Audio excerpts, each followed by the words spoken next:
I just kind of fell in love with it from there. It's like, especially as a way of cross training. And so I like learn more and more about the sport. It differs, like, but for smaller regional shows, you have one rep. So he's going to come and tell everybody, like, hey, this is what I'm expecting from you. If you do X, this is what's going to happen. There's a lot that goes into it. And they try to say, hey, maintain and control your life outside the ring because the ring is chaos.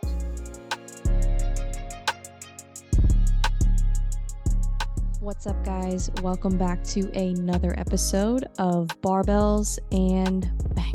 Today, we have a very special guest, but first, let me just remind you to check out Well-Being. This is a brand of non-alcoholic beer, so if you're like me and you don't drink alcohol, but you still want a nice beverage for the summertime or just to relax after a long day of work, then check out Well-Being Brewing non-alcoholic beer. Use my code BREEECKERT at checkout to get 10% off your purchase of $10 or more. And then also my other partner, Jocko Fuel, and this is the Jocko Go pre-workout that I've got right here, and it's a lower stim pre-workout. So if you want something that's not super caffeinated, you know, maybe you still want to have another cup of coffee later in the day, that's personally why I like it, because I don't like to have a large amount of caffeine all at one time. I prefer to kind of spread it throughout the day. Check out Jocko Fuel. If you use my code BREEBREE, then you will get 10% off that one as well, and it will help me and help support the podcast. So thank you in advance. So today, like I said, I've got a very special guest. He is a professional MMA fighter, and I'm really excited because other than just arranging this, scheduling this podcast, we've never had a conversation. We've never talked before. So, and I really love doing that. And I've done that with a few guests that I've had where this is our first time ever talking. We don't have a phone call. We don't have any kind of conversation beforehand. So I think it's really fun to do that and just meet new people and learn more about them. So I'm really excited to learn more about Don and his story. So let's go ahead and welcome Mr. Don Brooks. Can you hear me now?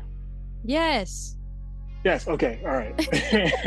We figured it out. Sorry about that. No, you're Sorry good. about that. I just got my AirPods and now it should be good. Oh, it's okay. Every week I say this all the time. I'm like, I struggle with technology. Yeah, like I feel too, like so. It never works when I need it to. Yeah, I understand that for sure. Oh, well, I'm really excited to have you on today. Thank you so much for taking out a little chunk of your day. I appreciate it. Honestly, I appreciate being on a podcast and you have me on your platform. So thank you for having me. Yeah, definitely. So obviously, you know, part of the reason I thought you'd be a great fit on here is because you're a fighter. Me being a huge MMA fan, obviously I love talking to fighters, and but also, you know, I kind of want to get to know who you are and just learn a little bit more about you. So I guess first, let me just ask you, how did you get into martial arts? Like, how did you get started? So it's funny because in high school, I played sports throughout my whole life pretty much. Since I was 6 years old, my mom pretty much brought me to a field that was one side was playing soccer, one side was playing football. She said, pick one. And I said, football, I guess. So I've been playing football really my whole life. Baseball, basketball, ran track in high school. And in high school, I think like the UFC and MMA in general was kind of becoming popular and kind of becoming big and a bit more, I guess, quote unquote mainstream. I think the Ultimate Fighter also was kind of taking off at that time. And even my friends were kind of like, yo, would you ever do that? Would you ever do that? And I was like, I don't know, man. It was crazy because, you know, it was kind of like you didn't have that much information back then. So you just saw these dudes bloodied up and cutting, like, I don't know, this kind of crazy. So I said, if I ever did that, I'd be just a ground guy. I don't want to get punched in the face. And so I never really took it serious. But when I got to college and I was practicing and playing football there, in our offices, we get workouts, but it's kind of like, you know, Monday, we had to do the same things over and over again. And so one day I was playing, I know this is going to sound crazy, but I was playing a UFC demo on Xbox. I was like, oh, this is kind of cool. Maybe I should just try it out. And it was just gym down the street. And I was like, all right, I'll try it out. And I just kind of fell in love with it from there. It's like, especially as a way of cross training. And so I like learn more and more about the sport. And then basically once I stopped playing in college, I just thought it was like a natural transition to go to MMA. You know, I've always competed, always been an athlete, and something I was enjoying doing just as like a workout. So, oh, you know, might as well just try it out and kind of keep the athletic, you know, thing going on. So that's kind of how I got into it. Yeah, that's awesome. So it's funny, there's a lot of MMA fighters actually that started off as football players. I feel like that's kind of become more and more common. Hmm. Like I'm thinking of like Eric Anders, who I spoke with a couple months ago. He was Yeah. a football player, and then you've got well, Greg Hardy, he's no longer in the UFC, but he was a Yeah, football player. And there's been several others. I can't think of their names at the yeah. moment, but You have like guys like Brendan Schaub, oh yeah. OSP, who played at a played at a high level too.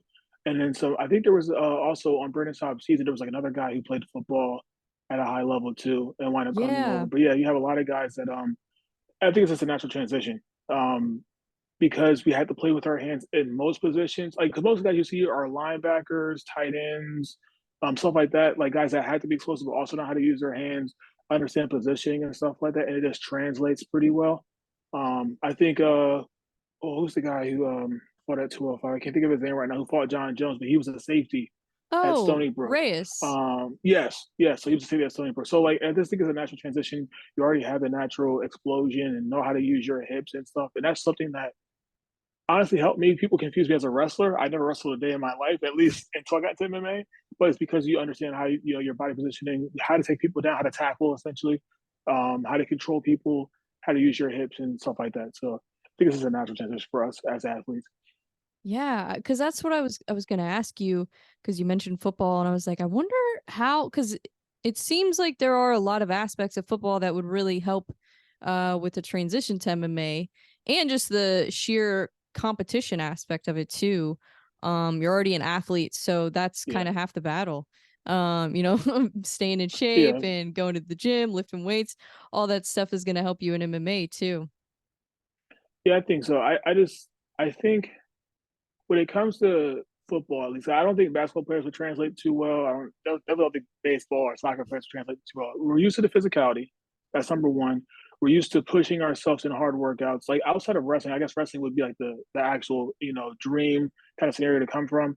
But yeah, we're Yeah. used to tackling people. We're used to like the kind of grappling and stuff like that, the push pull of the sport.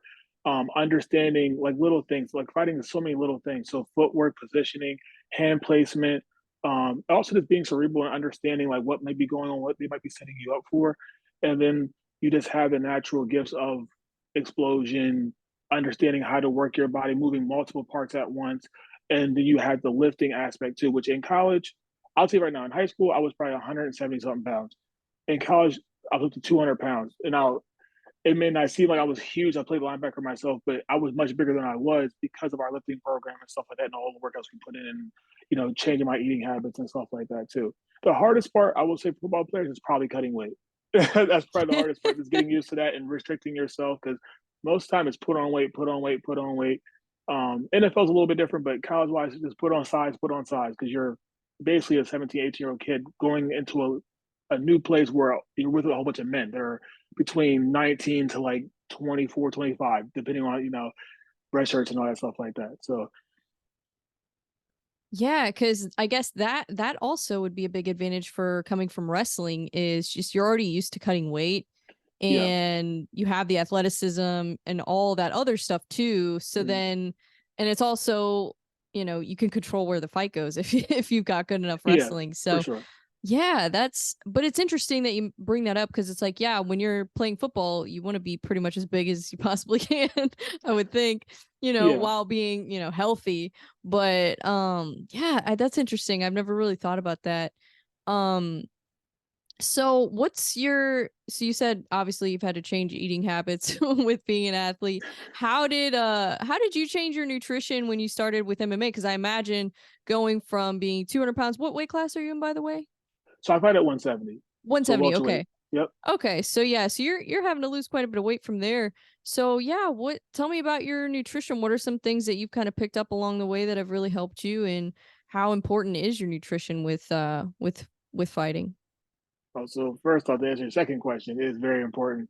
Yeah. Mostly because if you have a problem where like you're not losing as much weight as you think you should be losing or stuff like that, then you understand, okay, I added this to my typical routine or my typical diet. So maybe that's what's holding me back and stuff like that. Like there's ways if you control it, you kind of know what's going on. If something has changed small, then you can okay, I'll cut that out because that's what I don't usually do that. And that's probably what's holding me back or making me hold on water.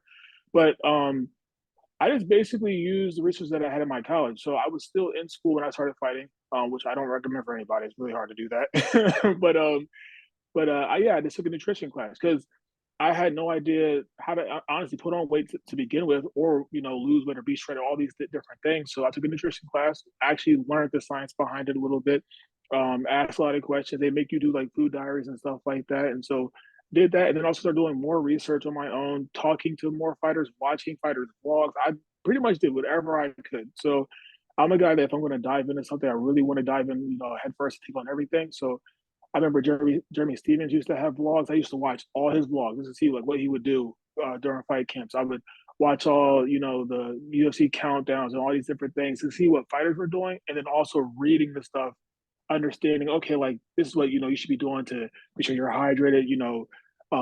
Like your meals, like times. Like sometimes it is about what you eat, but it's also like the timing of your meals too that also play a role into it. Having nutrient dense meals. Also reading Mike Dolce Diet's book, and learning all about that stuff and what I could do. Try to eat more clean and more farm to table as close as possible. That's kind of hard sometimes, but try to get yourself as clean as possible and as from farm to table as possible. Yeah, just reading all that stuff and then kind of trial and error and kind of figure out what I liked.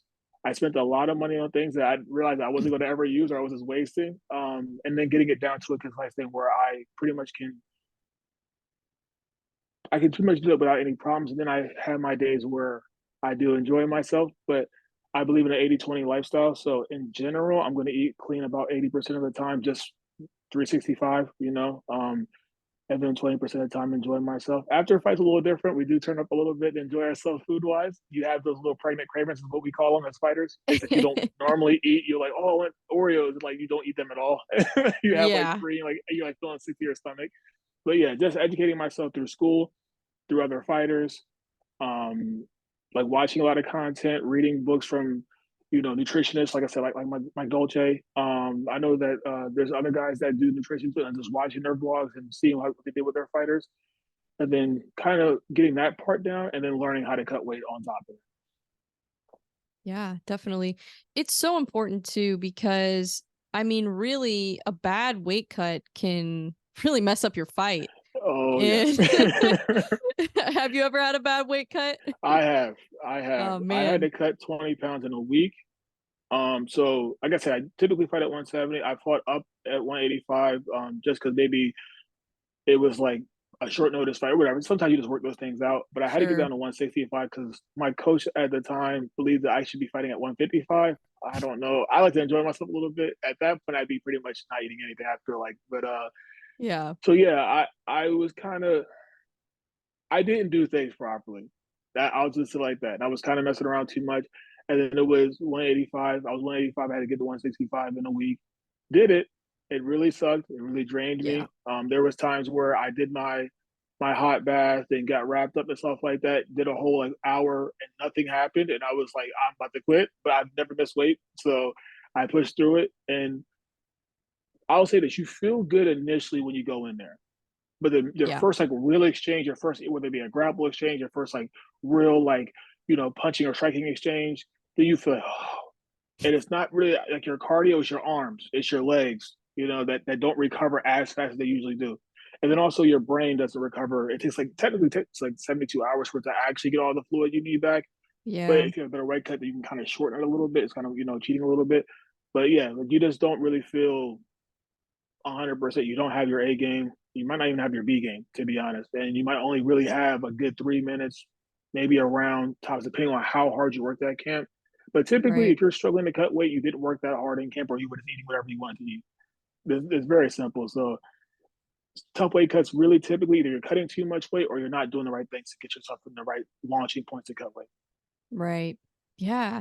Man, that's always been like my biggest like if I were a fighter, that would be probably my biggest fear was like just the weight cutting. Like I'd be more afraid of that than the actual fight. No, and that's why if you ever see people's statuses, whether it be local or regional people that are fighting, or even in the UFC, they'll say, "Oh, the first fight's won by making weight," Yep. because that is the hardest fight. And no matter how you could do it a billion times, even wrestlers do it a billion times. It gets simpler, but it doesn't get easier. So Yeah. like my process over time has gotten a lot simpler. I can pretty much do it. I know which weight I like. So the night before, I might want to be 176 to 178, and I just know that okay, when I wake up, I'll be 2 pounds lighter than that, and so I only have 4 or 5 pounds to lose. So you know your launching points is like, okay, how do I get there? Some guys are insane and they want to lose 12 pounds in that last day or whatever. And that's a lot, you know. But if they're kind of Yeah. used to it, maybe it works for them. I've lost 15 pounds in like the day before plus the day of weigh-ins, and I used to do it all the time. I feel a lot better the way I do it now. I feel a lot more refreshed, and you're not having these huge gaps where you're 170, you're going up to 195 like the next day. Like that's probably not healthy if you're, if you're doing all of that. You know what I mean? So it means you lost a Yeah. lot of water. Oh, yeah. And I've always thought about that because, really you want to set yourself up for success as much as possible. Yes, So it's like you're already putting yourself at a disadvantage if you go in there and you've had a really rough cut and you're just drained. So it's like 100%. you're not even giving yourself a complete chance to win the fight because you're already Mhm. starting off, you're not feeling great and you're about to get in a fight. And you know that too. Like that's the thing. Like Yeah. I think you can argue that anytime you see a fight and a guy comes out guns a blazing, it could be that he's nervous, but he also might know like I don't have much. Like Mm, I have 1 round, maybe 1.5 rounds. I got to get over, or else I'm just going to get grinded out. And no one wants to get grinded out or be standing and know that you really can't keep your arms up, and the guy's just teeing off on you. That is the I've seen it in the training room all the time. I've seen it in fights where you're like, okay, I'm here and I don't want to quit on myself, but I don't have anything else. So I'm just going to sit here and yeah. kind of just get beat up and hope that I can survive, or maybe the ref will stop it for me because he feels bad, like But so Right. and then that's just the physical part. You're not even accounting for the mental part. Like you, because whenever you're tired or exhausted, you tend to like be not as sharp. So that even then that plays a huge role to it too. So there's so much that goes into weight cutting, and that's why ONE FC kind of restricts people from cutting too much weight and having the hydration test and stuff, which I heard is really good for them, but also fighters that are used to cutting a lot of weight, it kind of affects them too. But you're really fighting at the same weight class as up one, really. So Right. kind of depends on how you look at it. Yeah, I've always wondered like if they're ever gonna change in the UFC like the rules on weight cutting or any of that because it seems like a lot of the issues that they've had like have been more with the weight cuts um than like I don't know. I guess it just seems like there are some cases where it just goes like way to the extreme like Mhm. with I remember like Cyborg and Cyborg was Habib. bad. Yeah. Yeah, and I'm like, I wonder just how much longer are they gonna keep allowing stuff like that to happen? I mean, I guess it's gonna take somebody is gonna have to have like some drastic health issue before they And that's really the change it. that's the biggest problem. Like we shouldn't have to have that to kind of fix the problem. But I don't know if honestly American MMA or martial arts will ever kind of fix this problem, unfortunately, just because Yeah. it's just kind of like not tradition, but it's like what we do. We do Yeah. cut weight, and we come from a heavy wrestling background where people Yep. cut weight and people were spitting in bottles all day in high school and stuff. So we kind of come from that. So I don't think it's going to change necessarily, but what we can do is to kind of keep educating people. The thing with Cyborg was cutting too much weight, and females are different than males when it comes to cutting weight Oh because you yeah. guys can't cut as much, and you guys have a lot more things going on in your body than we do as men. We can cut a lot more weight, and we don't have to Yep. have as high body fat as you guys do. So I've watched plenty of her vlogs, and he has a great nutritional team. It's just that she was cutting way too much weight, and she's also already shredded. It's just so she Yeah. was kind of killing herself to cut weight, and then going out and fighting her butt off. Hey, I'll give that to her, but I remember seeing her crying in the Oh my tub, and I was gosh, I just like, know. I'm like, I don't know how you're doing this. Like, I've been this way because like I don't want to do this, but she was basically dying in there. So, Yeah. and I mean, I know Connor used to cut to 45, and he was like a Skeletor. So, Oh yeah. so it's like some people are willing to do that. I think there should be a happy medium. Like, if you're a little bit undersized for a weight class, but you feel great, I think you should try to lean towards that than being, oh, I'm the biggest guy in the room, but I have 1 round, maybe max, of like maximum output. Other than that, I'm pretty much done. Yeah. Well, and it seems like too that a lot of the fighters that really cut a lot of weight like that, if they're like really muscular, it just seems like it drains them a lot more than maybe somebody who's lean, but they're not like Mhm. super bulky. They're not like jacked, like Yeah.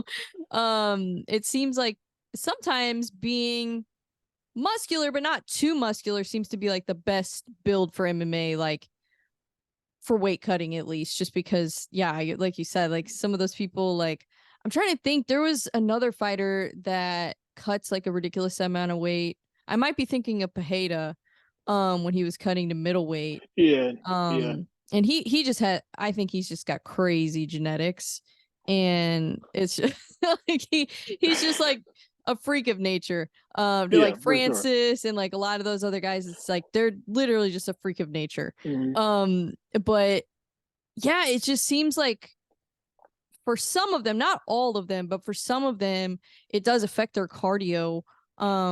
Like Costa is an example. Like he Yeah, looks like he cuts a ton of weight. that's what I've And he's heard. That's super, what I've super heard. muscular. Now I've seen him go 5 rounds and it was no problem. But I imagine later in his career that'll probably be pretty tough cut to make. Yeah, Um, as you get older, it gets harder to cut the weight in general, just because things don't work as well as they used to. yeah, But yeah, being super muscular doesn't really help. I've gone against guys that are crazy, like brick houses that are just jacked, and eventually their muscles will run out of energy because you just need yeah, oxygen to those muscles. So like eventually your arms get tired. They feel like they weigh 80 pounds each or whatever, and then you're dragging yourself. You're better off being lean and not, like I said, not kind of more of a slim or slender build, yeah. but still strong. Like so, we always just say muscles for show, not muscles for go. So like so like if you have these show muscles, that doesn't mean anything. You can see Right. these little dork like Chase Cooper, like a little dorky kind of kid, right? But he'll Yeah, strangle you. So yeah, and he's strong grappling wise. So if he grabs you, he feels like I'll give you a story. I don't want to go on too much of a tangent, but I was at Jackson Wings, and I was going against this quite. I thought he was. I knew he was some kind of. I'm not trying. I'm trying to get canceled, but I knew he was some kind of Asian. I found out he was sure. Mongolian, and he was tiny. He fights at 125, and I'm like, okay. As he's 170, I'm not going to go crazy with my strength. I'm going to try to match his strength because I know I'm bigger than him. He Right. grabbed my wrist, and pound for pound, he had the strongest grip I've ever felt in my life. And I was like, I'm in trouble. Like my eyes got so big. I'm Yeah. like, I'm getting whooped. Like he grabbed me, and I was like, I'm not going anywhere. So because he wasn't huge and muscular, I underestimated him, but that didn't really give me a true, I guess like representation of his strength. When he grabbed me, I was like, oh no, this guy can really grapple. He got grappling strength. So you want that kind of cornbread country boy kind of grappling strength, but you don't necessarily have to look like it to be Right. a really strong in shape fighter, I guess you could say. Yeah, yeah, it's crazy. There are a lot of fighters that like you look at them and you wouldn't even think that they're a Mm-mm. fighter, but No.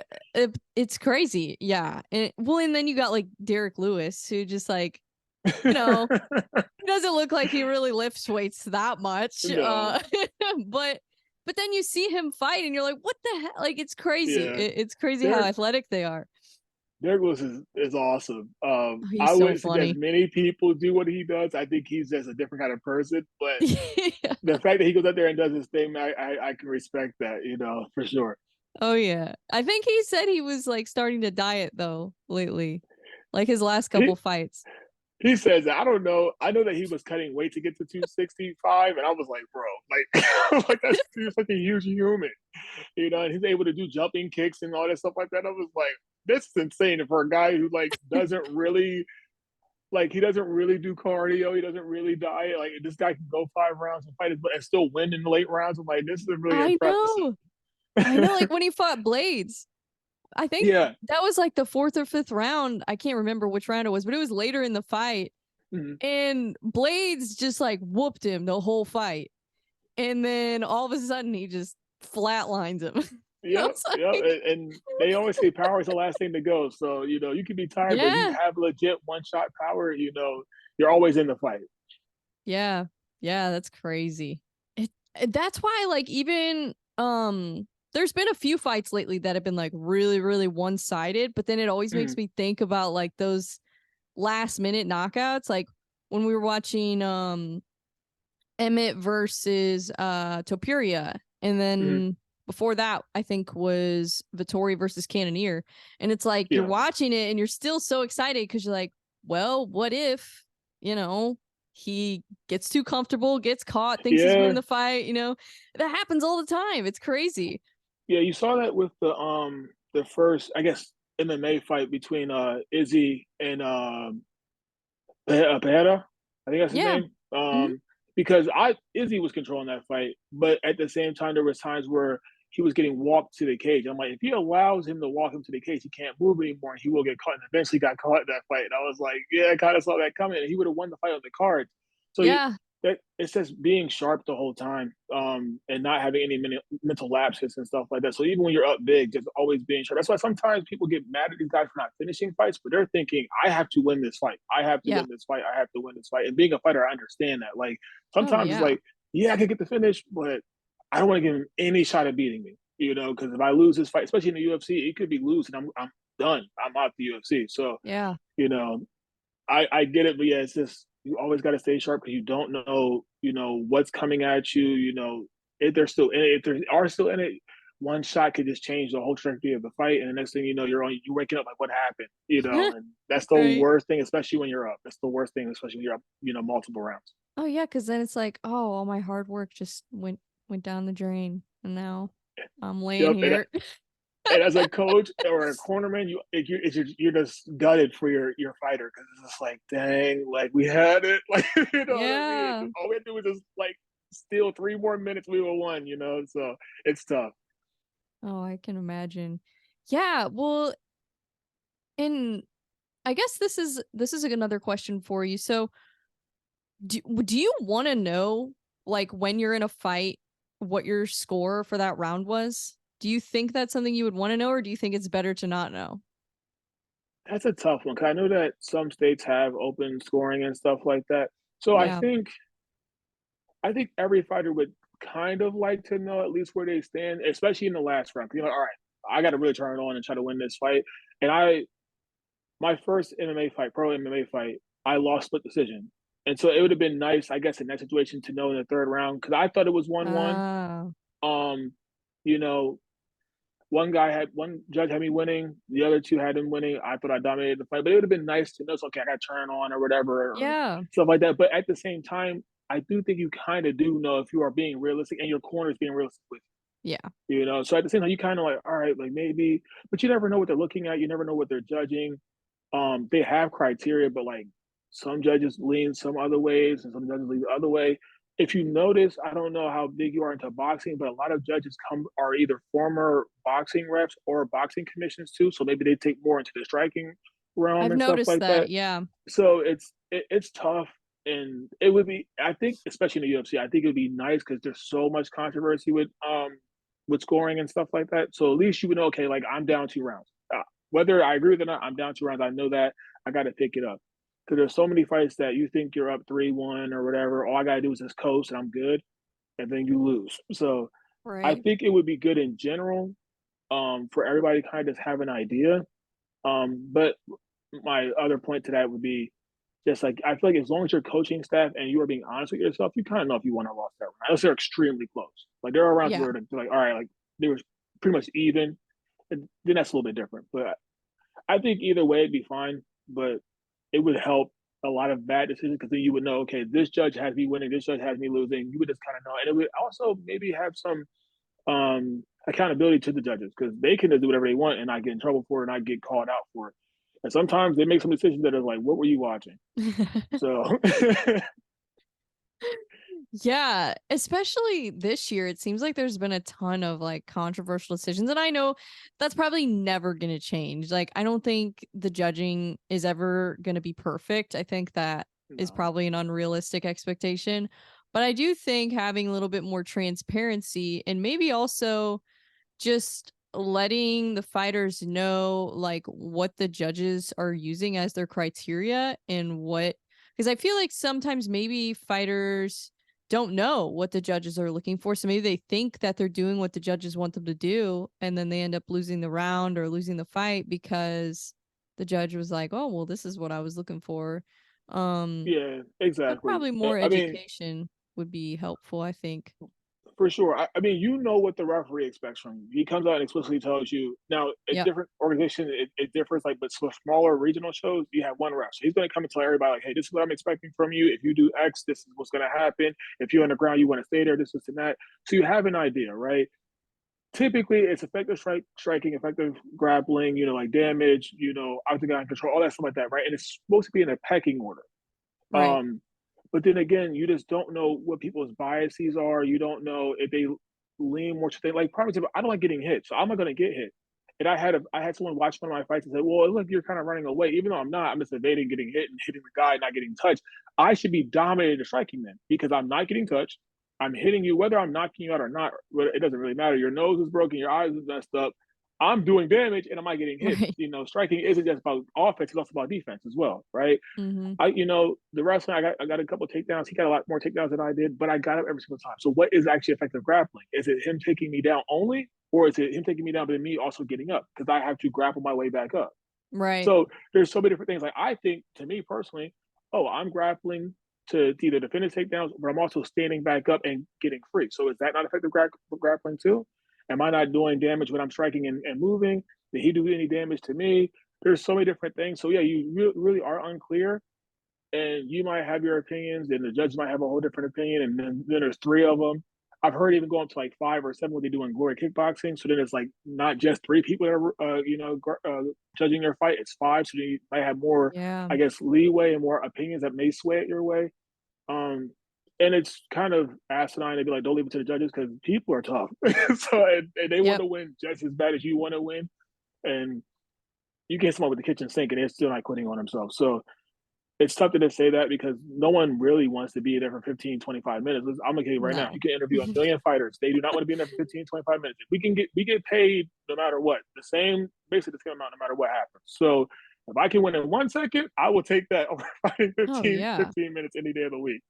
So Yeah, I've always thought that was such a just a weird thing that people say, like, don't leave it to the judges. It's like, well, first of all the best fights that have ever happened have went to the judges. Like, exactly. Forrest Griffin versus Stephen Bonner, one of the greatest fights Yeah, of all time. Oh, guess what? It went to the judges. Like, exactly. and so I think that's so dumb. Like, I think if you're an MMA fan, like a true MMA fan, like that is just like, such a ridiculous thing to say. But also because, yeah, like you said, like some people are just so tough and it doesn't matter how many times you hit them. Like Marvin Mhm. Vittori, for example. I mean, Yeah. Jared Cannonier was throwing bombs. I think he threw over 200 significant strikes in that fight. It was Yeah, he had a insane. crazy amount of strikes. Yeah. And so like that, like there's no way he was gonna knock Vittori out. He could have thrown a spinning wheel kick or some crazy thing, and it still probably wouldn't It have would knocked it him would hit him out. upside the head. He'd be like, "All right, come on." Yeah. you know? Well, and two, like there's some weight classes where you don't see as many knockouts just because they're so small. Like they don't have that kind of power to just put you away. I mean, you see them sometimes, but like especially like women's straw weight, like not a ton of knockouts. And usually when they are, it's like a head kick or it's really, really early in the fight when they're like Yeah. fresh. So um yeah, I've always thought that was like a silly It's thing. that comes from people that either don't know really much about the sport and you're just fans of violence, Yeah. or people that have never trained or fought before. Because like even like in the UFC, so you'll see way more knockouts in regional circuits or in really small shows because the talent is so like there's such a huge talent gap. Yeah. As you get up, more and more, higher and higher in the talent range, like people are typically closer. So then it's like two good teams in any sport. It's going to be way more competitive. It's going to be way more, tight, lower scoring and stuff like that. Everything's going to matter. So all the little things matter. So it's just harder because people make less mistakes at that higher level. Now there's still people that make a lot of mistakes in the UFC, in Bellator, in PFL, and all those organizations. But the elite of the elite, it's very few openings. So, and then those guys are also they're went through the fire, so they're tough as nails. They're used to getting having tough fights and getting hit with a hard shots and being able to move on. Some of these guys that are big on these regional shows haven't gone through anything, haven't gone through any adversity, haven't fought any tough guys, and then get clipped with a hard shot and then realize, oh, I'm not really the fighter I thought I was. So Yeah. people have to understand, like the higher you go, the less likely people are going to get knocked out or finish in general, unless they make a huge mistake. Like one example to my, up top of my head would be Chris Weidman versus Luke Rockhold when Chris Weidman was when he was the title holder. He made one silly mistake spinning back this or whatever, and then got dominated by a guy. But that fight would have been well closer if they didn't do it, that spinning back fist, So Right. it just goes to that, So people have to understand that we're trying to knock him out. We're trying to choke him out. We're trying to do our Yeah. best because we do not want to fight for 15 minutes. We can get in there and not get hurt and be able to fight again in, a month, 2 months, whatever. That's our goal. We don't get paid unless we fight. So we're Right. trying to knock him out. We're trying to get performance of the night. We're trying to do all those things, but you got to balance that risk with also I can get knocked out. I can get finished. I could be suspended for 90 Mm-hmm. days. And fans ain't going to be there when you get knocked out. They're there when No. you do the knocking out, but not necessarily when you get knocked out or lose. Then they tell you you're washed or you have a glass chin and all that stuff like that too. Mm-hmm. So we're trying to finish the fight, but it's not always going to be there. And if you force things, it usually doesn't happen. Something bad happens to you in general. Yeah, well, and then too, sometimes you run the risk of losing the fight on the scorecards by trying to finish. Like you see it all the time, people Mm-hmm. trying to finish guillotines and then they Yeah. gas themselves out and then they just get dominated the rest of the fight. Then they get taken down and they're just laying there like this, like, Yeah. oh, I can't. And like, they're like, move. Like, his arms are dead. He really can't do anything right now. Yeah. Exactly. Yeah, that's funny. I think it's actually like you said, I mean, when you get people that are closer in competition, um you're not going to have as many one-sided, knockouts. You're not going to which is a good thing because that would be bad. Like it would just be bad matchmaking if it was just knockouts all the time. Yeah, I mean, I think people think it would be nice to watch because it is exciting, right? It is very exciting. For Yeah. me, it's not as exciting because I understand what happens when people get knocked Yeah. out. So I'm like, oh, I kind of cringe. I'm like, oh, now if it's a teammate of mine or a friend, yay! But if Right. it's, I'm like, oh, that's brutal.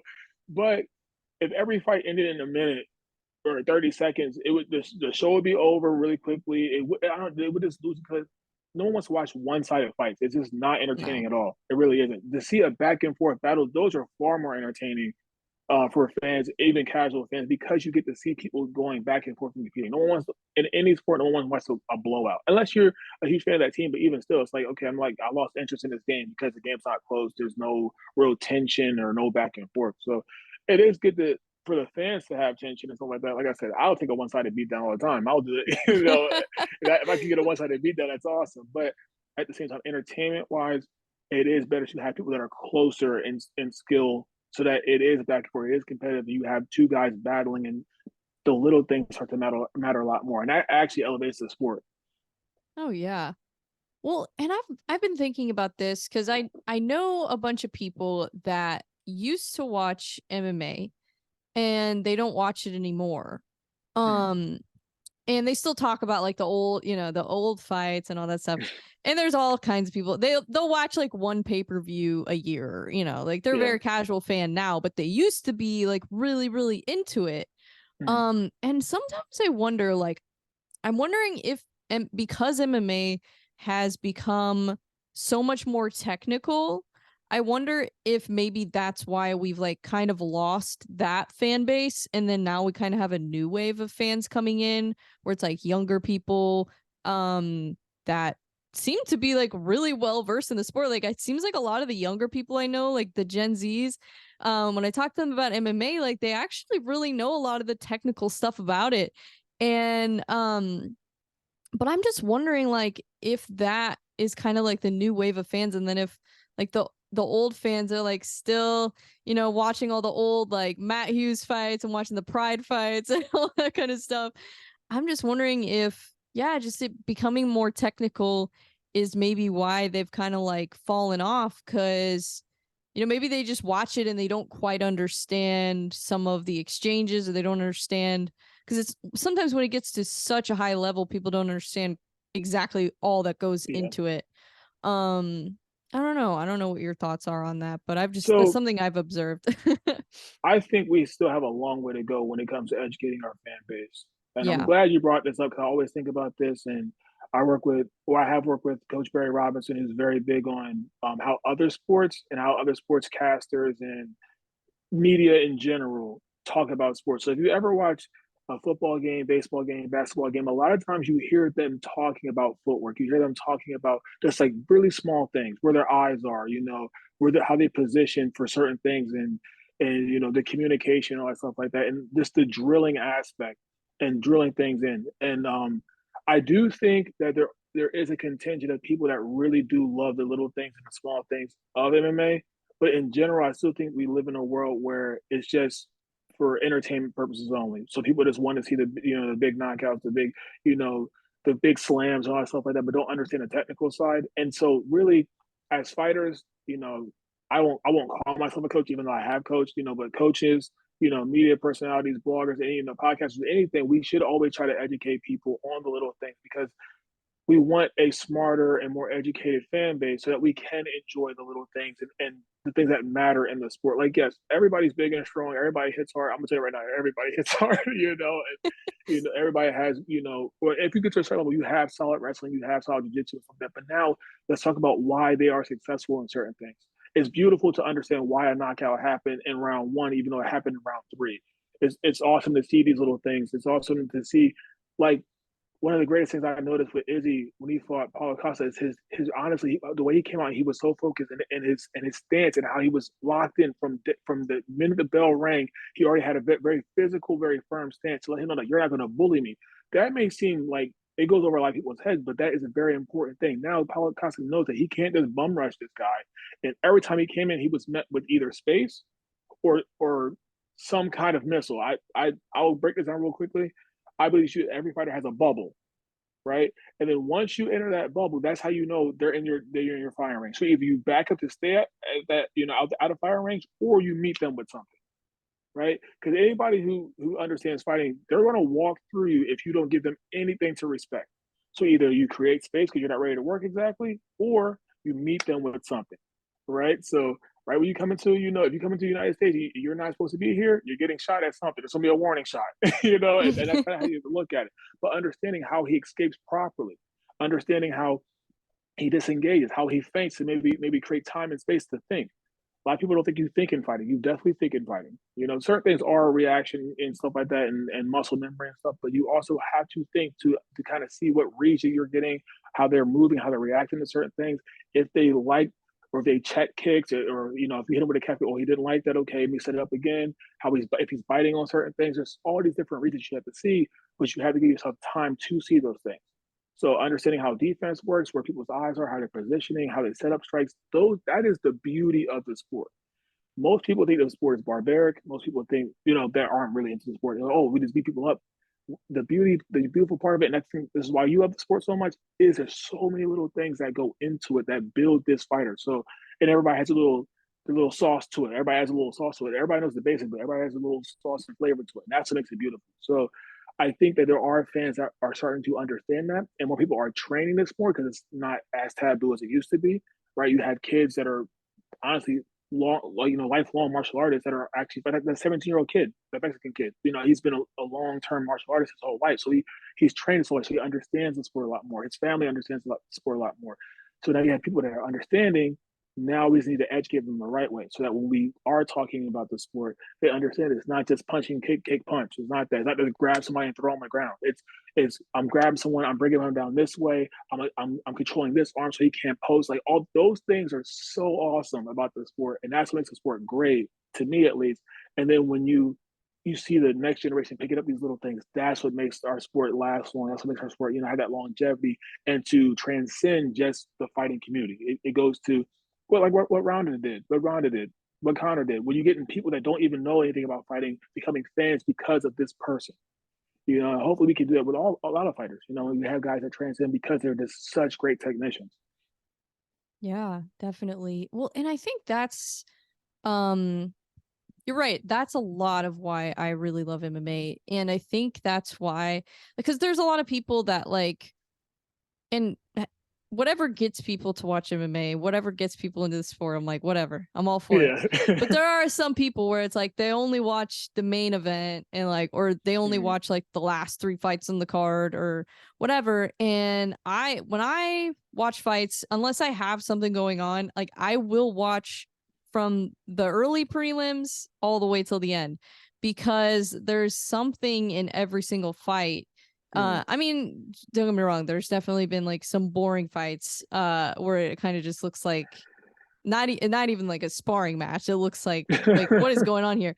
But so that you'll get those once in a while. But for the Yeah, most part, like if you really do understand the technicality of the sport, you can appreciate every single fight that yeah, you're watching for the most part.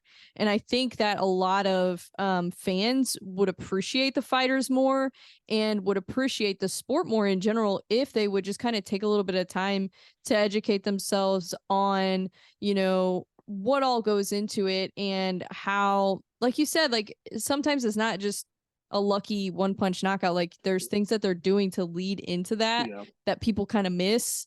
um and also I think it would make fighters appreciate more, or fans appreciate fighters more whenever they lose, because then it's not like, oh, they lost, they suck. It's like, oh, but look at what they did in rounds 1 and 2 Mhm. before they got knocked out. Like, Yeah, oh, they just didn't manage their energy very well, but look at all this other stuff that they did that was really yeah. good. So I think it would help that more, because I that's one thing that kind of bugs me about the MMA community in general is just, yeah, there's a lot of I don't know, fans, it's like they only like you when you're winning. And And I kinda mentioned that earlier, but yeah. yeah, and it's like that, but it's not even, it's people that have been winning for years and then they lose Yeah, one fight and then all of a sudden they're washed, or they suck, and it's like, yeah. what the heck? And so I think that is really just fans that a don't really know anything about the sport as far as like technical stuff goes, Mm. and also just not knowing what it's like to cut weight, to go through the whole process, to train for as long as you do, to train as hard as you do. Yeah. It's hard to win a fight, and it's hard to even get in the cage to begin with. And Mhm. I think For sure. that we need to have a little bit more respect for fighters as fans. Yeah, I really do. I just don't think people realize that, and even in boxing, it's kinda becoming this way too.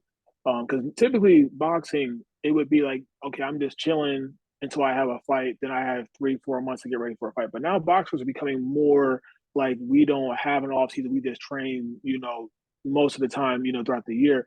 But MMA guys, we train pretty much almost every day, or like, 6 days a week, 12 months a year for the most part. Now, the intensity increases when you have a fight on the books, but you're supposed to, especially if you're a pro fighter on the way up, you're supposed to be ready at a drop of a dime. You can have a fight next week, but okay, short notice, but I'm ready. Yeah. So um, people don't realize just that alone, you're risking getting injured or having little small bumps and bruises and scrapes that can affect your training in general. And I know so many fighters, especially if they don't have health insurance, Oh, that I that know. hon- Yeah. that honestly go like will be, maybe they have a broken hand or maybe they have something going on, and they'll still fight because they need the money and they can Yep. get it taken care of by the promoter because they have health insurance for the fight itself. So like there's so many things that go on behind the scenes that people don't know about, and that's just in the actual MMA world. Mind you, people have girlfriends, people have wives, people have kids, people have families, and we deal with the same stuff on Yeah. top of having a very, very stressful job. So um, there's a lot that goes into it. And they try to say, hey, maintain and control your life outside the ring because the ring is chaos. Yeah. And so like you can't really control a lot of things in there, but what you do. So try to have your life as stress free and kind of control it as possible, so that you're not stressing yourself out and then going and training and then going and fighting, because all that stuff drains you. So Oh, yeah. yeah, there's a lot of fighters that are a lot of fans that don't understand fully what we go through. And not sitting here on a soapbox trying to cry because like, hey, everybody deals with their own stress and their own problems and stuff like that, and everybody has a job that they still go to and have to work. It's just that we get punched in the face and there's bad things that can happen to us. So we have to Yeah. make sure um, that we take care of those things and that we're on top of our lives and keeping things under control. But fans could have a lot more appreciation, and I think having so many different social media platforms, and there's not every fighter's like this, and I don't want to make it seem like every fighter has to do this, but the fighters that do put a lot of stuff out there on social media, you can start kind of see the behind the scenes. Like Yeah. embedded helps. Embedded helps Oh, showing, yeah. these people's families and their kids and the stresses they go through and the UFC countdown stuff and stuff like that. But also having your own, having podcasts, having Twitch streams, all those things can kind of give you a little bit of a behind the curtains view of what a fighter life really is. And then I think people would understand, like, hey, really, that's why I get so upset or I cringe or when people are getting beat up. I'm like, stop the fight because I understand that they have to go home Yep. and the only person who's going to take care of them is their wife or their kids. Their kids have to see them. I have teammates that they have daughters, and they have a black eye, and they got shades on the hide, and like they're like, "Daddy, what happened?" And it just sucks to see that. So I feel it a little bit differently, and Yeah.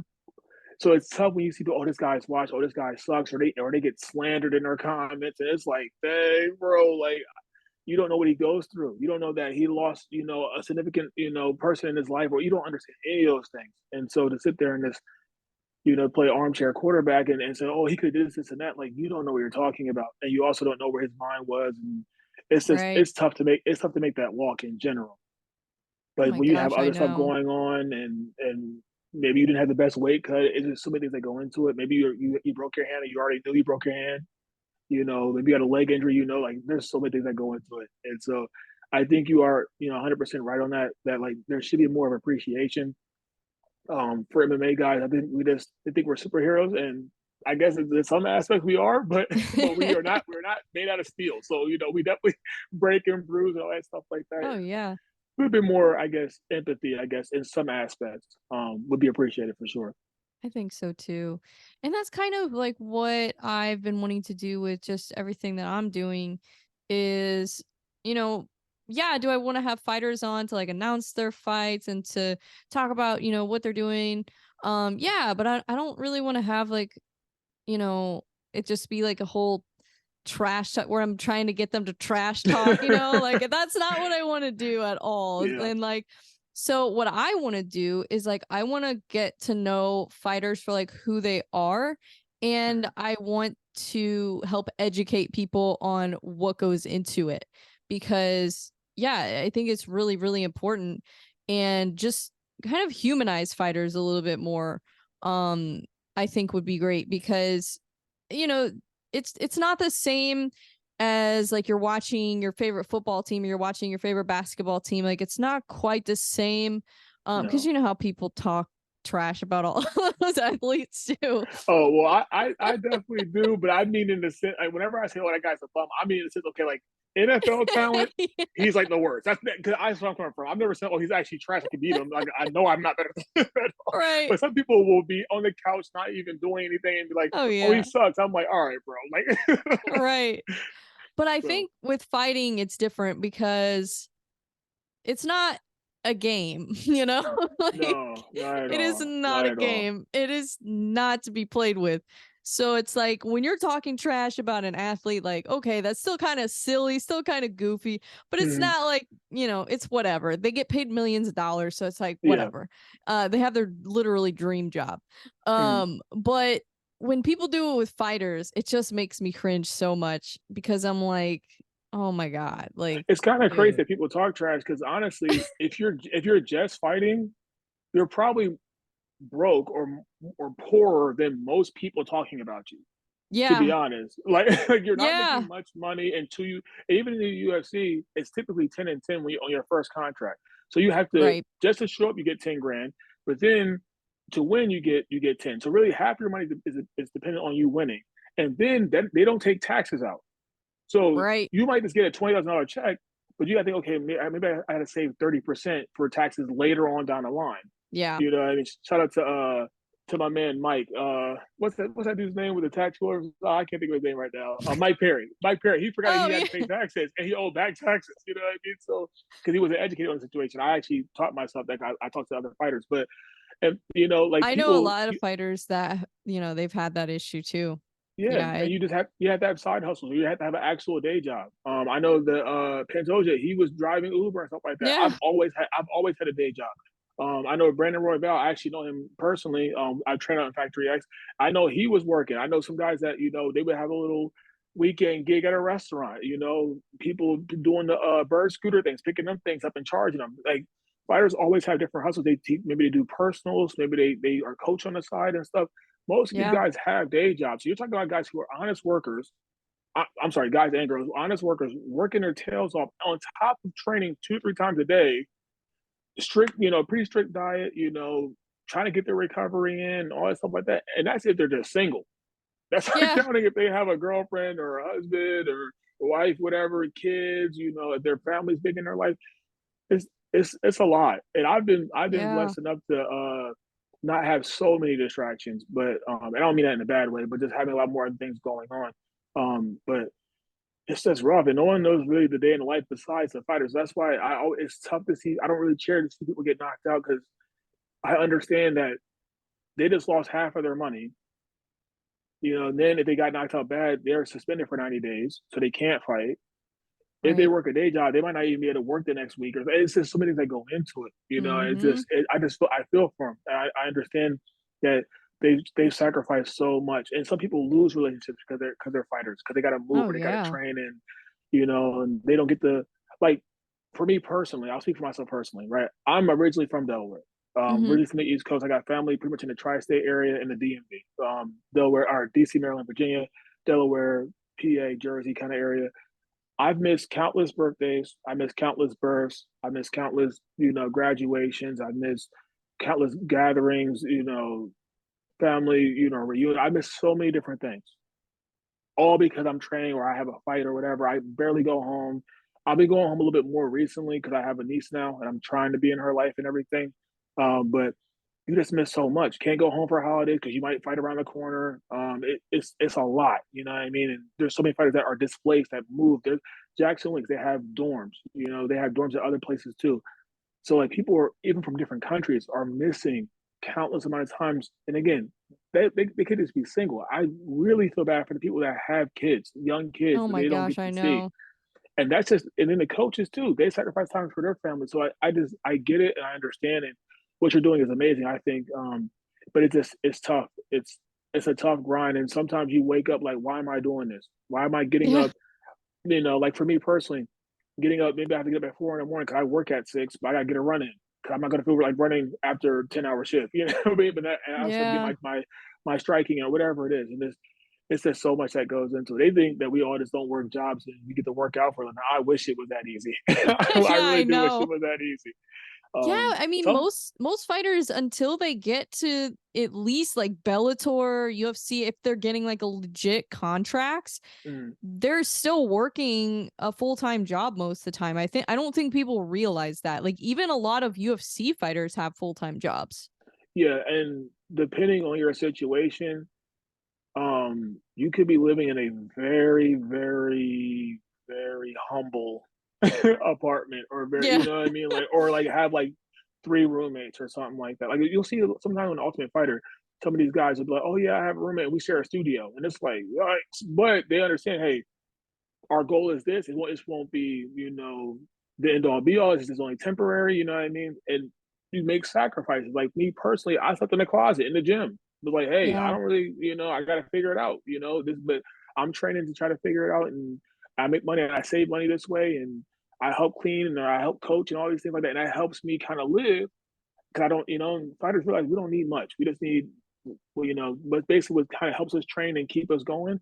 Other than that, I got a place to raise, sleep put my head down every night, and I got a place to shower, wash my clothes. I'm good, and that's kind of now it's different. Now I have a girlfriend, and she wants to do certain things a different way now. So, I can't be living in a closet now. But at the Yeah. same time, I know I have to work even harder to make sure that I'm taking care of business here, financially for us, but also at the same time, still have my schedule open to be able to train and work out and prepare for fights and stuff like that too. So and again, that's the stress that a lot of these fighters have. They have wives, they have girlfriends, they have children. And so they have to work a 40-hour job with benefits to make sure that their family's taken care of, but then also, put in probably 40 hours again just training, whatever it is that, that week or whatever. So it's a tough balance. It's a tough balance. Oh yeah. I could definitely imagine. Yeah, I just think that's another thing that a lot of people should realize too is just not only what goes into it with the training, with cutting weight, but also just scheduling all of that around their life because for Mhm. most people this doesn't start out as a full-time thing. For probably 90% of fighters when they first start, it's just something that they do on the side. So because they're thinking like, okay, I'm going to make sacrifices right now to chase this dream. And then if it works out, I mean, I could end up UFC champion, you never Yeah, know. So it's yeah, like, you got to take that risk and make those sacrifices to hopefully have that, your dreams come true. So, yeah, I think that's something really important. And I wish people would realize that too, is that there's so much that goes into it. But I guess that discipline and everything that you kind of pick up from fighting probably translates really well to other areas of your life and just makes you an yeah. overall more disciplined, hardworking person. Yeah, I think so. I think it's weird because it's like kind of a chicken and the egg kind of thing. Like, did you have discipline Yeah, and stuff like that beforehand, and then it just translated well to MMA or vice versa? I would say I had some discipline, I guess, because like I made it to the D1 level in football, like so I had to have work ethic, I had to have discipline and stuff like that. I did think that MMA, specifically jiu-jitsu, kind of reined all that in. So I think I was kind of a little bit I had issues with, my temper and stuff like that, and not necessarily I would freak out on people. I just had different, difficulty deal with my anger and stuff like that for multiple sure. reasons or whatever.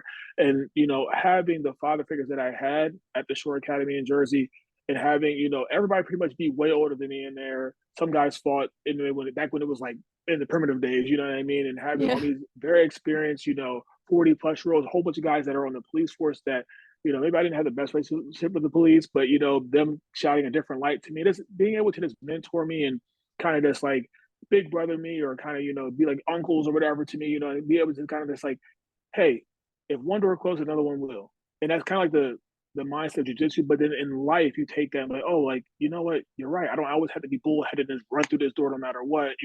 Behind this door is a brick wall. I can go the other way. And jujitsu kind of works that way. Like if someone's defending something really hard, something else is open. So having those guys help me out and kind of like tunnel this energy into a certain path. Now, okay, like now I'm more at peace. Now I'm more relaxed. Now I don't feel like I have to be this and this. And I'm working hard and smarter towards a goal instead of being, I'm working really hard, but I'm running my head into a wall, every single day. Like that's kind of dumb. You're kind of defeating the purpose of working hard. And all your hard work is up for nothing, basically, right? So I do think that hardworking people typically go to the hardest things in life, right? They typically Yeah. want to be challenged. But I think sometimes we are so hardworking that we need somebody to kind of guide us the right way, kind of push like, hey, like you're working hard, but like maybe you're working too hard in the wrong direction. Maybe you're meeting resistance. You're trying to run through this every single day. Like not everything is meant to be ran through. Sometimes you gotta finesse a little bit and work smarter and stuff like that. But being diligent, being relentless. Like all those things are awesome traits, right? And most fighters are relentless, hardworking, stubborn to some degree, selfish, and not in a bad way, but selfish in a way of like, I want the best training, I want the best. I'm going to get the best thing I can possibly get for myself to be better. And that aspect, and also sometimes not spending time with friends and family because I have to be the best fighter I can possibly be for this day. Um, yeah, and that just makes you that much more dedicated, that much more locked in, that much more disciplined because you see the rewards, and the rewards always aren't always winning fights. The rewards aren't always, being champ. The rewards are small things like, oh, I finally got this technique I've been practicing for weeks or whatever, or I finally am not getting tapped out by every black belt or every brown belt in here. Oh, I finally didn't get beat up as much in sparring. I finally can go the whole 3 mile run without stopping at all, or I'm right in the pack with everybody, or whatever it is. You know what I mean? I finally get through a whole class without like I have to sit down or whatever. It's like little gains like that, that matter to us fighters more than anything. The end all be all, yeah, it's to win fights, but it's a little victories you get over there because no one sees those. Yeah. No one sees the work that you put in to get there. They didn't see the end all. That's why when people say, "Oh, you suck," it's like, okay, you know what I mean? Like, "Oh, you're washed." Okay, but it's the little things. So it's the fighting your mind. Cowboy said it the best. I don't know if I'm allowed to cuss on here, but it's like it's an inner, female dog inside you that's telling you, "Hey, like, what are you doing? Why are we doing this? Like, you could just quit. You could just go home and lay down. You could stay in the bed." You're fighting that every single day, not just walking to the cage. You're fighting that every single day. Like, I could just be a regular person. Like, I could be Yeah. teaching high school. I graduated, with a secondary education degree in history. So I can teach high school. I don't have to get punched in the face. I don't have to cut weight. I don't have to run miles. I don't have to be on the pads. I don't have to hit the bag. I don't have to spar. I don't have to do any of those things. I don't. So what makes me get up in the morning? And and sometimes we just can't. It's not good enough to just be, oh, I want to get up and train. It has to be okay. Well, my girlfriend's depending on me. I told my mom that I'm gonna take care of her. It's got to be other things. I have two little brothers. I have a sister. I'm the oldest, so I have a sister and two younger brothers. They're looking up to me. They don't Yeah. necessarily want to be fighters, but they're looking up to me. My youngest brother's going to play college baseball. I had to show him what it takes to be a professional athlete, or at least an athlete at a high level. You can't quit on yourself. You have to get up when you don't want to work. I'm not sure I got actually hurt in a sore, but like to the point where you can't Yeah. move. But it's like, oh, I'm a little sore, but I can still get something done today. It's those things that matter. And so those little victories every day, I guess, kind of build your confidence. So when you hear these guys talk like, I'm the baddest dude in the room, I'm gonna beat this guy, he can't touch me. It's not because they're arrogant. It's not. They might be a little bit cocky, but it's because Yeah. they've earned that right to be that confident because they put the work, the hours that we don't see. Um, but countless hours. That's why Volkanovski's such a savage. Oh He my don't really gosh, talk I much. He know. does. He just shows like, I'm the baddest dude because I put the work in, and you see it every time he goes out there. He fights these guys, and I mean, the last Holloway fight, I remember that one like it was yesterday. It's just like they were close, and then the last one, it's like, oh, Yeah. Holloway's a step behind now. Like he's not like Volkanovski just keeps getting better and better and better. So And then you see it's those everybody things. against Holloway and you're like, oh my gosh. Yeah, so he's like, you get a measuring stick, like, oh no, Holloway's still Yeah. that dude. It's just Yeah. Volkanovski is just really, really good. So, Yeah. and I guarantee you, that's not what he was happy about. It was every little thing that he accomplished on the way there to make Yeah. him that great athlete, coming from a 300-pound rugby player, wherever how big he was, to a guy who's absolutely shredded, a guy who's at the top of his game, who no one can mess with right now at 45. That didn't happen overnight. It was a countless hours where he didn't know if he was good enough. It was a countless hours where he got his butt whooped in the gym. It was a countless hours where maybe he didn't fight cutting weight, or maybe he wanted to have a slice of pizza that day. It Yeah. was so many times that he wanted to quit on himself. Probably, I don't know the man, but I'm sure he was like, why am I doing this? Like, or dang, I'm sore. Oh, I gotta go get this guy in sparring today. He's gonna be there to kick my butt. Like, it's just all those things. You're like, you know what? Whatever. I'm going. I'm going to be there. And once you get there, then it's going in with the right attitude, the right mindset, and purpose and intent, and you will always get better. And I think you can take that in Yeah. any aspect of life, but especially in fighting. Oh yeah, definitely.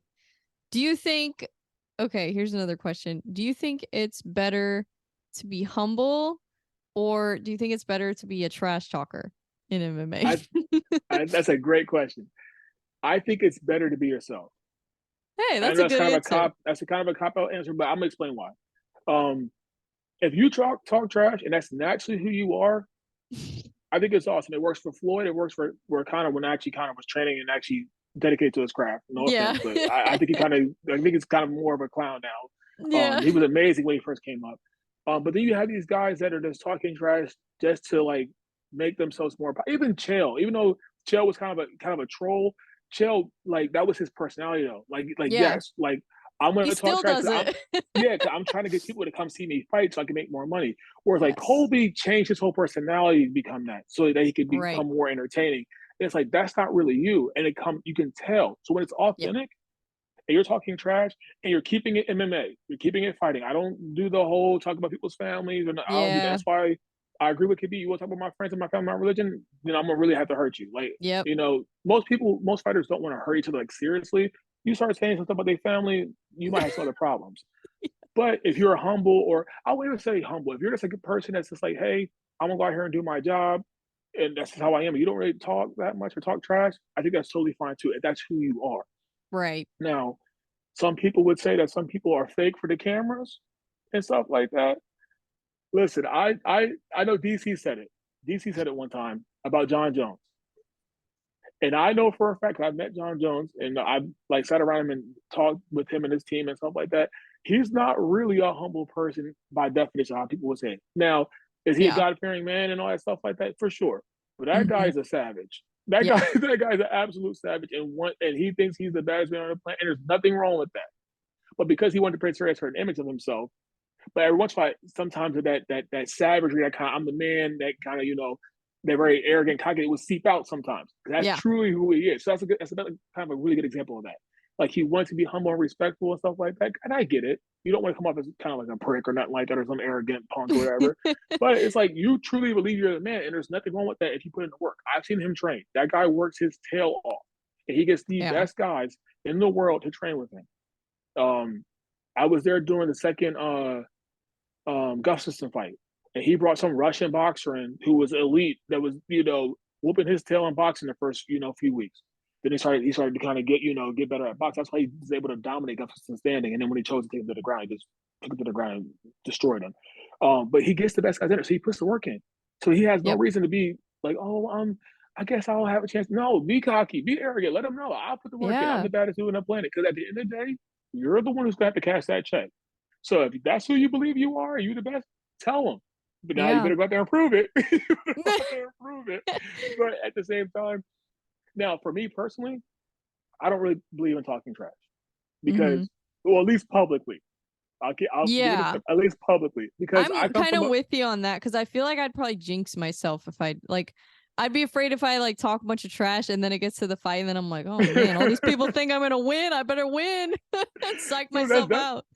that's definitely one part, right? But I come from a team sports background, and we Yeah. believe in bulletin board material. So any little edge we can get, like, oh, the newspapers at this school or in this area was saying that we suck. We take that, and now it's a chip on our shoulder. Yeah. So for me personally, I don't do that. I don't want to give you any extra motivation to fight Yeah. or to train harder or be like, okay, I'm a little sore today, I'm a little tired, but he said I'm a punk, so I got to get up and work. You know what I mean? So like, and I'm a little crazy. Every fighter is to an extent. So I'm like, oh, you signed to fight.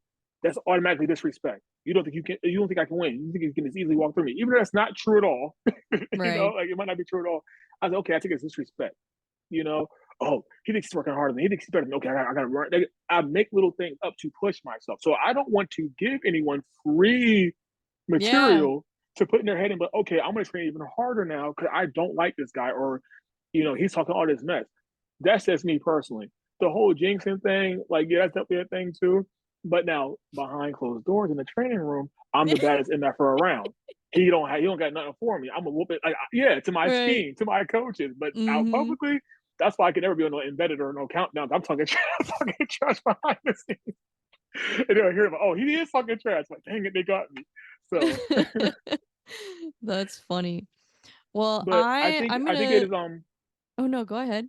I'm sorry. I think it is fun though to have that friendly banter with your teammates. Me and Darian Weeks, who fought in the UFC, I love the guy to death. We talk a lot of trash to each other. So if it would ever happen in a fight or in a press conference like that, I'm already used to it. Definitely have Yeah. those guys that tell you about yourself because you don't want to hear it for the first time in a press conference or in a Yeah. fight. I agree with that. Yeah, you gotta kind of get some thick skin Yeah, for sure. Because before you're then. going to hear a lot of things from fans and fighters. Oh yeah. Which yeah, it's crazy, but no, that's a good point. I'm gonna switch gears a little bit. I'm gonna do Okay. before we get off here, I'm gonna do a little rapid fire. I'm gonna switch it Oh and just Lord. kind of ask you about some music. I'm gonna ask you about Okay. music. So I'm gonna ask you, you know, you don't have to put too much thought into it. I'll give you a little bit of Okay. time. But I'm just gonna ask you some questions. So, and this is all music related, by the way. So, if I pass you the aux cable, what's the first song that you're gonna put on? First, oh my God. Wow, that's a tough one. I would probably say some Michael Jackson song. If it's the first Okay. song and it's something that I just know I'm gonna like and hopefully most people like too, Michael Jackson for sure. Some Michael Jackson song. Probably want to be starting something or something like that. Nice. Huge Michael Yeah, Jackson fan. I'm a big fan of his as well. Yeah, he was so multi-talented, like great Yeah, for singer, sure. great dancer, just great performer. Yeah, oh incredible. Biggie or Tupac? Biggie. Probably mostly because I'm an East Same. Coast guy. But Biggie for sure. Love Tupac Same. too, but Biggie for sure. Yeah, I'm a big fan of both, but I prefer East Coast hip hop a little bit more than Mhm. West Coast hip hop. Just the style of it and the Yeah, beats, like that's just kind of my preference. So I've always been a bigger Biggie fan, but I'm like, dude, I'm still a huge Tupac fan yeah, too. yeah. Like I'm not like no disrespect to You could definitely Tupac. be both, but yeah, I would for sure say Biggie. Yeah. All right. And then do you prefer 80s music or 90s music? Do you think is better? Man, I'm a '90s baby, but Yeah, same. that's a that's a tough one. Um, so I have an old soul, so I would probably say '80s, but it's like really close. Yeah, Um, yeah, it's really close. That's tough. I would probably say '80s though. I'm more of an old soul, so I like older music in general. I'm the same way. Yeah. Beatles or Rolling Stones? All right, this is gonna be tough because I didn't even know who the Beatles were until like college. I know people will look at me like I'm Yeah. crazy. I saw that movie yesterday, I think it's called, where like the world Mm-hmm. forgot the Beatles or whatever. And so I know more Beatles songs now than Rolling Stones. So I'd probably say Beatles, but that's that's just because I know more Beatles songs. Yeah. Yeah, definitely. Um, Top 40 or classics? What are you going with? You rocking with Classics, the new stuff or the old stuff? All right. Yeah, you said you're an old classics. soul, so I figured that would be your answer. I just think music is not as well made nowadays, and a lot of people are the same. Classics all day. Yeah. There's more originality, I think, Yeah, in the classics. Yeah, for it's sure. hard to be original these days because there's just Mhm. so much has already been done.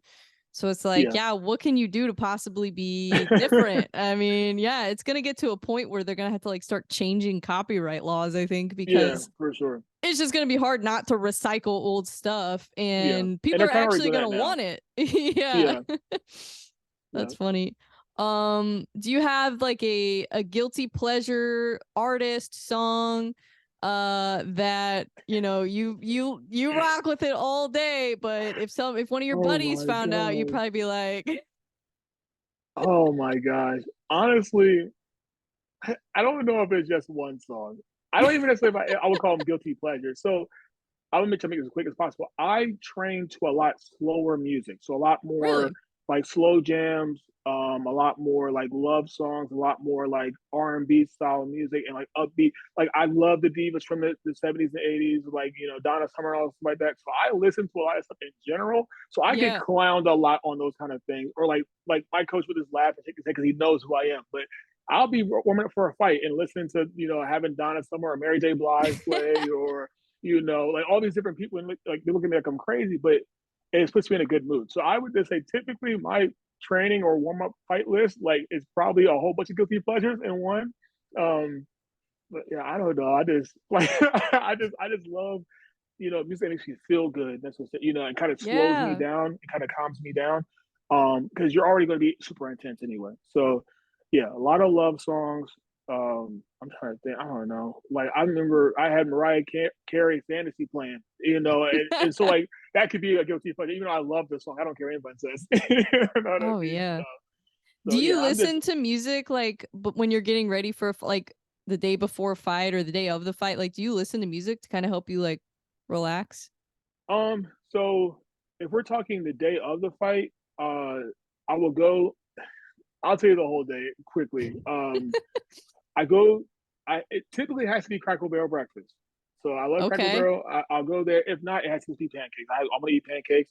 And then I pretty Nice. much just chill out for until we have to report to the venue. Then I go to the venue. Once I get to the venue, then it's slow jams on. Literally Nice. all like love songs, like Frank Ocean might be playing. Like I said, Mary J. Blige. I'm trying to think. I don't know anybody that has had some type of love song or songs that kind of just like feel good music, stuff like that. And then typically the intensity builds up through the day. So as we're sitting there, if we after the fighter meeting and stuff like that, it might be a little bit more up tempo, like you know, fun songs I could dance to a little bit and get loose with and stuff. But I'm doing my typical warm up and drills and stuff like that. And then there's a playlist that I have that might be a little bit more rap on there and stuff like that. But typically, I just want things that kind of keep me calm, that kind of because I'm already turned up, I'm already ready to go. So I kind of just need to keep myself calm and loose. But I train to this music, so I'm still violent, even though I'm listening to songs that aren't necessarily like in your face, rah rah, pump up, gangster rap, hard rock and stuff like that. I listen to things that more get me into a certain mindset, a certain mode, certain things that will motivate me. You know what I mean? That will make me feel good, but also get me in a mindset. And there's times where I've cried in the warm up room because I'm playing a song and maybe something emotional was going on in that time, but that's all right. I want those emotions to come out now. I don't want to be in Yeah. there freaking out when I'm walking. So yeah, I typically do listen to music uh as we get to the venue the day of, um, throughout the whole until I basically make the walk. And then my walkout song is Mr. Sandman by the Quarterettes. So that's not the Nice. most hype song. It sounds kind of silly, but it was kind of a joke that was made in college that I should walk out to that song, and that That's became my funny. fight name, and that's when I did. So like, yeah, my walkout song's not even hard. So you know what I mean. So how I look like listen to hard music and then coming out to that. So That's hilarious. Oh yeah, because your nickname is Sandman, right? Mr. Sandman, yep. So Mr. Sandman. I got that from a UFC game. Yeah, I got it from a UFC game. And That's then funny. my friend said it would be funny. One of my teammates said it'd be funny if I walked out to this song. Never heard the song before. He played it for me. I'm like, oh, whatever, whatever. And then when I moved out here and I started having fights out here, um, under Rob Hewlett, and it was Fight League, I had him. I asked the guy if he had it. He had it. And I walked out to it, and a lot of people laughed at me and were smiling and stuff like that. And then I beat the guy up in about a minute and like 8 seconds, and they weren't laughing anymore. So I was like, Yeah. okay, well, this sticks. So it's kind of like my brand and stuff like that. And you know, but again, I just believe that you don't necessarily need to listen to certain thing or have some hard stuff. Like that's not me. I listen to a lot of you know R&B, upbeat, up tempo stuff, things that make me like want to move and kind of get me going, and things that also calm me down, put me in a happy place. I don't need to be mad. I don't hate any opponent that I've ever fought. I don't need any of that stuff. What's a song that you listen to that like when you hear it immediately like hypes you up? Ooh, um, dang, I don't know. I gotta get put I in a have a spot lot of here. them. I feel you. Yeah, I feel like I do have a lot, but it also depends on what I'm going through too. Yeah. Um, like I'm trying to think. Oh man, this is a tough one. Man, oh man, I don't know. It would like some like I think like Rest in Peace, Screw, like by Travis Scott. I love that song just because of the energy. Um, Yeah. that I just feel that I don't know. I just that's kind of weird. I'm trying to think of songs though, because there's a countless songs on my playlist that I have that like put me in a certain energy and stuff like that. I gotta have my playlist named and everything like that. And I have the Dream Bringer playlist. That's like another moniker that I use. Like I'm gonna bring people dreams. And so I have that playlist. There's a lot of songs that I really do love on there. Um, that kind of put me in a mode. Um, I don't know. Off the top of my head, it's hard to think about it, but man, I mean, like I said, "Wanna Be Starting Something" is definitely one of my favorite Michael Jackson songs. It Oh just yeah. like there's also a song. I forget who. I forget who's by, but it's called "Nowhere to Run." It's a very old song, and to me, that gets me in a mindset of like, yeah, like now we're finally here. You can't miss weight. You can't say that you're not, whatever. Now we're, and it's one of those things like you can't run nowhere now. Now you have to face me. And I know that sounds sounds crazy, but it's just like it's true because, and especially in the regional scene, people miss weight all the time. People don't show up. People, Yep. Oh yeah. get cold feet, and so it's like, oh, you signed a contract. You're here. There's nowhere to run now. Now the commission knows you're here. The referee knows you're here. And now we get to fight. All that, Yeah. all that fake toughening in the weigh-ins, all that ice grilling me across the cage. None of that stuff matters now. Now we get to fight. We get to see who's really bad. Shoot. So even I guess Michael Jackson's bad. LL Yeah. Cool J, I'm bad. Like all these songs. Like there's a lot of songs that like turn on. I'm just like, oh, I'm the man. I'm I'm the man. I'm Yeah. gonna go and do my thing. So, but the song that really gets me going, and I mean, it makes sense, is my walkout song. The minute I Yeah. hear, the girl start singing, like dun, dun, dun, dun, dun, dun, dun, dun. The minute I hear that hit, it's a whole different energy, it's a whole different person. And now I'm ready for battle. Now I feel like Mike Tyson, when he talked about how he was scared of all the, this guy for a whole camp. I feel like Donald, when he's talking about, like, we share the same name, Donald and Donald, but Cowboy, when he's talking about how, you hit that wall, you hit the curtains, you walk out, you're like, oh, this is why I do it. Now, Yeah. I am invincible. I am this guy. I'm a bad dude. They came to see me. I don't care if I'm in the first fight or the last fight. They came to see me. It's my show. I'm about to set the tone. And I hear I hear the girls. I hear my coaches. I hear everybody screaming and stuff like that. And I feel my teammates behind me and stuff. And you just feel everybody who cares for you, who loves you, who's been part of your training camp. You feel the ones that that your grandparents and people that have passed and into other lives, you feel them with you. You just feel so empowered, and then you revert back to your training. Like, I've been here 1,000 times in Right. sparring. I've been here 1,000 times in the gym. This is nothing more than a sparring match. I get to be absolutely 100% violent in, and I get to take my frustrations out, take the 6 a.m. wake ups or 4 a.m. wake ups. I get to take the when I was getting, you know, killed by my coach running sprints. Every frustration that I had, every hardship that I had, everything that I went through to get to this point, I get to execute those things on your face or on your person and hopefully come out victorious, Also keeping a cool mindset the whole time and having a good time doing it. Definitely. Yeah. Well, thank you so much for coming on here again. Like, it's been great Thank talking you to so you and much. just getting to know more about like what goes behind the scenes of like being a fighter and just the life of a fighter. I think it's so fascinating and just something that, a lot of people need to know. But so where can people follow you? Where can people keep up to date on your fights and all that kind of stuff? So most of that stuff was always on Instagram. So Mr. Sandman MMA 302 is my Instagram handle. That's basically you can find everything. I don't do the whole Twitter thing or nothing like that. I also do have a YouTube channel where I do post Oh, my nice. fights. And that would be Team Brooks MMA on YouTube. You can see, I think all the fights that I've had, at least out in the Missouri area, since I moved out to Missouri, will all be on there. So you guys can see that as well. If you want to subscribe, I have also left like fight tips and kind of fight like tactics on there as well. So the YouTube page and my Instagram are the best ways to support me and to kind of see what everything is going on. And yeah, that's pretty much it. Thank you again for having me on here. I really do appreciate it. It's always awesome talking MMA, especially with a person like you who is trying to shed light to the sport and kind of give us fighters, whether we're small time or big time, a platform to kind of talk about, what we got going on and, our struggles in everyday life and also just shed light on the sport. So it's honestly a pleasure and an honor to be on here with you. I know you're doing a lot of big things. I saw you went viral with your little your little thing, and that's awesome. So, I just appreciate the support and love Of that you course. came and gave me this opportunity. I really do appreciate that, and hopefully we're looking to fight. Hopefully in September. Hopefully, fingers Okay. crossed. That's my birthday month, so let's go. So hopefully we can get a fight in September. If not, I do want to fight very soon. It's been too long, and I'm ready to get back in there and hopefully bring you guys a dream. That's always the goal. So There we go.